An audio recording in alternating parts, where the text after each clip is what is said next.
What's up, gamers? This is NGG here with a review for Death Mark. This is the first in a three-part series as of right now, because Death Mark 2 is coming out soon. The Spirit Hunter series, and it is much more than a visual novel, and we'll get into that in gameplay.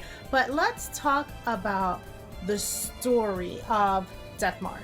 Now, in Death Mark, you are like this guy who randomly hears like these two girls talking about this librarian that went missing, and you know, some girl was trying to find her and her arm got chopped off, and that she looks like she has a bite mark on her arm. And then eventually you look down and you notice you have that same mark on your arm. And so now you're looking for information on how to figure out how to remove this mark from your hand, and it leads you to this mansion of this lady named Soya.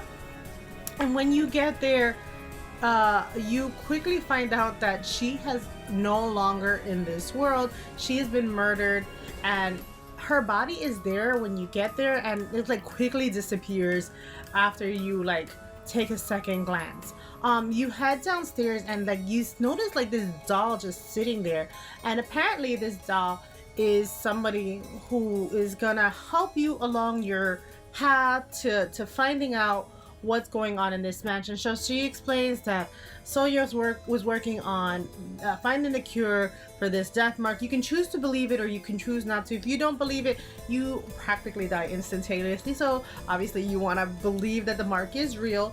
And so you're going and now you have to find clues. Eventually a bunch of people come in as mark bearers as well. So these spirits are like haunting these people, and what they do is they try to make them so like scared, and then at the end like you start forgetting. Like when you're very close to death, you stop remembering things. You become to like this catatonic state where you're barely functional, and that's how you know that your time is almost there, because all of these people that are just about to die from these marks, they go into this like catatonic state, and you have to like snap them out of it.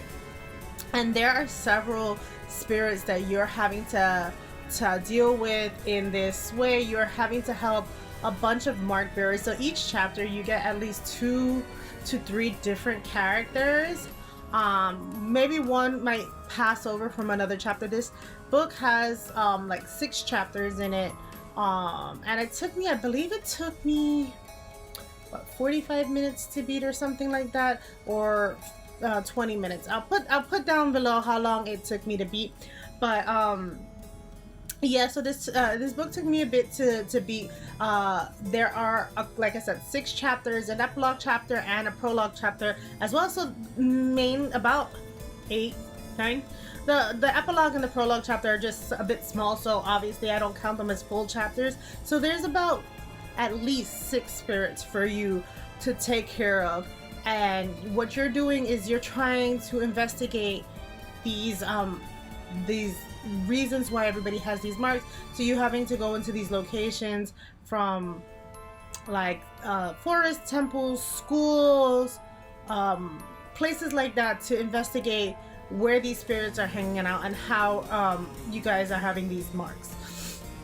Now let's get into gameplay. So this is where I found out that this is just more than just a visual novel, because I thought it was just going to be a lot of reading a scary novel, and I was prepared for that. What I wasn't prepared for was me moving around and having to search for clues. So you are not a detective, because your character, he's not a detective. He's just somebody who got the mark and trying to get rid of it. So he's essentially just trying to get rid of his mark and trying to solve the mysteries to these spirits. So you find like lots of little random, what I would say is random junk, and you put it together to fight these spirits. And what you're essentially having to do is look around hallways, look around schools, find like little clues and little things in every place, nooks and crannies, and eventually you get to the point where you are answering certain questions. They have a live or die. Like you will face live or die situations a bunch of times before you take on the spirit. And a lot of these, like if you read the clues that you have collected so far, will help you. If you don't understand during these, right before these situations, they let you look, especially before you fight the spirit, they let you look at all the notes you've taken down to see if you, what you can piece together to fight these spirits. I'm gonna admit that for me that was a bit hard. I don't do well with puzzles and trying to figure things out, so I did die a lot. I died a lot. And when you cleanse, when you get to the boss for each chapter, you have to cleanse the spirit the right way.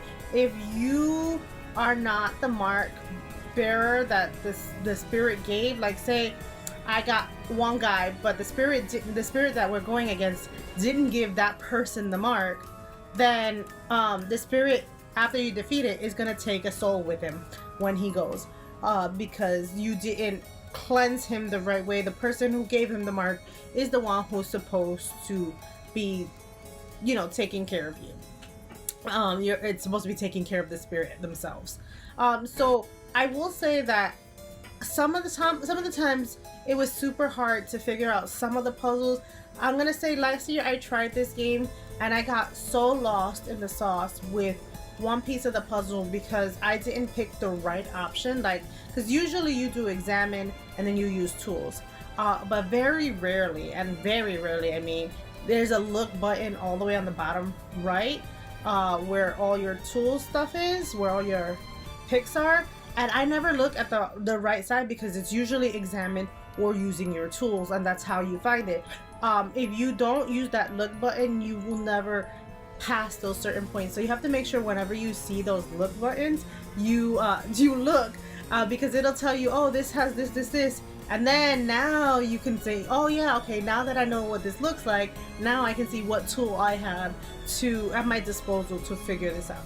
So you are finding a lots of mark bearers. Like in the first chapter, you find a mark bearer that's hidden in the school, behind some skeletons that have already been murdered, and so you find these mark bearers everywhere, in forests, but a lot of them end up going to the mansion initially. So usually at every chapter, once you beat the spirit for the thing, you get a fresh new set of mark bearers to go on to the next chapter, because a different spirit has attached themselves to these mark bearers.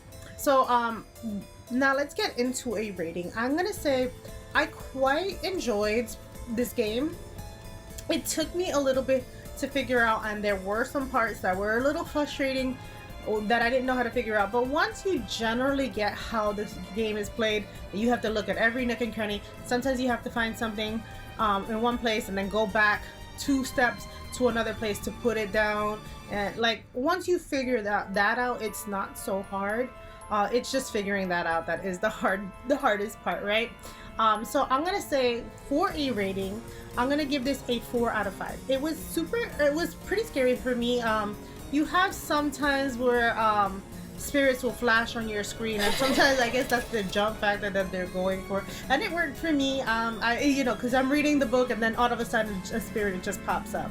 So yeah, I thought it did its job as a scary visual novel. It did more than I expected at being as a detective visual novel. So yeah, that's my rating. I hope you guys take your time and play this spooky game during spooky season, and I hope you guys enjoyed the review. Happy gaming, guys. Bye.